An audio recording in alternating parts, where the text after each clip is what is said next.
আহক আজি বনাওঁ মছলা দালি। মই শশাংক ভট্টাচাৰ্যই মোৰ চেনেললৈ আপোনালোকক স্বাগতম জনাইছোঁ। মোৰ চেনেলটো প্লিজ লাইক, শ্বেয়াৰ আৰু ছাবস্ক্ৰাইব কৰিব। লগতে আগলৈ নতুন নতুন ভিডিঅ' পাই থাকিবলৈ ছাবস্ক্ৰাইবৰ কাষত থকা ন'টিফিকেশ্যন বেলটো বজাবলৈ নাপাহৰিব। আপোনালোকে মোৰ সকলোবিলাক ৰেচিপি চাব বিচাৰিলে আপোনালোকৰ ইউটিউবটো অন কৰিব। অন কৰি তাত থকা চাৰ্চ বক্সটোত যাব। চাৰ্চ বক্সটোত গৈ পেলাই মোৰ নামটো লিখি দিব, শশাংক ভট্টাচাৰ্য, SASANKABHATTACHARYA। এতিয়া নামটো লিখি এণ্টাৰ কৰি দিব। এতিয়া মোৰ নামটো আহিব, মোৰ নামটোৰ ওপৰত ক্লিক কৰি দিব। ক্লিক কৰিলে আপোনালোকে ভিডিঅ'ৰ অপশ্যনটো পাব। ভিডিঅ' অপশ্যনটোত ক্লিক কৰিব। ইয়াতে মোৰ সকলোবিলাক ৰেচিপি চাবলৈ পাব। মই 1 কাপ ৰহৰ দালি লৈ পেলাই এইখিনি এতিয়া ভালদৰে ধুই ল'ম। এতিয়া মই ধুই ৰখা দালিখিনি এটা প্ৰেছাৰ কুকাৰত বহাই দিলোঁ। ইয়াতে জোখ অনুপাতে অলপ পানী দিলোঁ আৰু 2টা সৰু চাইজৰ গোটা পিঁয়াজ ইয়াতে দি দিলোঁ। লগতে দিম জোখ অনুপাতে নিমখ। এতিয়া এইখিনিৰ মই 5টা হুইচেল মৰাই ল'ম।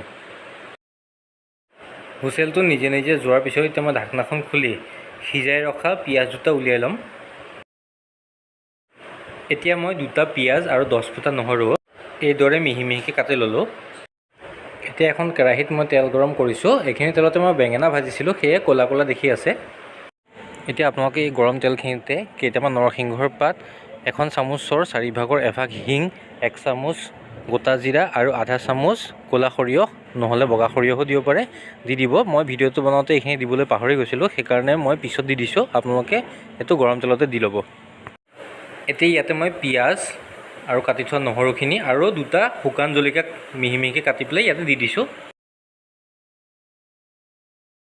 এতিয়া ইয়াতে সিজাই ৰখা পিঁয়াজ দুটাও দি দিলোঁ। এতিয়া ইয়াত দিম মই 1 চামুচ হালধি পাউডাৰ, 1 চামুচ জিৰা পাউডাৰ, সোৱাদ অনুপাতে নিমখ, 1 চামুচ কাশ্মীৰ ৰেড চিলি পাউডাৰ, আধা চামুচ কিটচেন কিং মছলা, 1 চামুচ মিট মছলা। মই আগতীয়াকৈ পাহৰি যোৱাৰ বাবে ইয়াতে এতিয়া হিং আৰু ক'লা সৰিয়হখিনি দি দিছোঁ। মোৰ হাতত গোটা জিৰা আৰু নৰসিংহৰ পাত নথকাৰ বাবে মই দিব নোৱাৰিলোঁ, কিন্তু আপোনালোকে দি দিব, তেতিয়া খাই বেছি ভাল লাগিব। এতিয়া এই সকলোখিনি 2 মিনিট কম জুইতে ভাজি ল'ম। 2 মিনিটৰ পিছত ইয়াতে মই 1 চামুচ গৰম মছলা আৰু আধা চামুচ চেনি দি দিছোঁ। এতিয়া ইয়াতে মই এটা মিহিকৈ কাটি ৰখা বিলাহী দি দিছোঁ। এতিয়া এইখিনি আৰু 1 মিনিট ভাজি ল'ম। ভাজি লৈ পেলাই বইল কৰি ৰখা দালিখিনি দি দিম।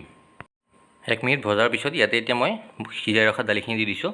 ইয়াতে যদি দৰকাৰ হয় তেতিয়াহ'লে আপোনালোকে গৰম পানী ব্যৱহাৰ কৰিব। মই অলপ গৰম পানী দি দিলোঁ।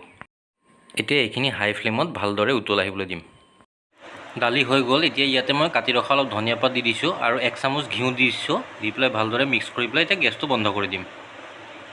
এইদৰে আপোনালোকে বুটৰ বা ৰহৰ দালি বনাই খাই চাবচোন। এইটো খাবলৈ খুবেই টেষ্টি হয়।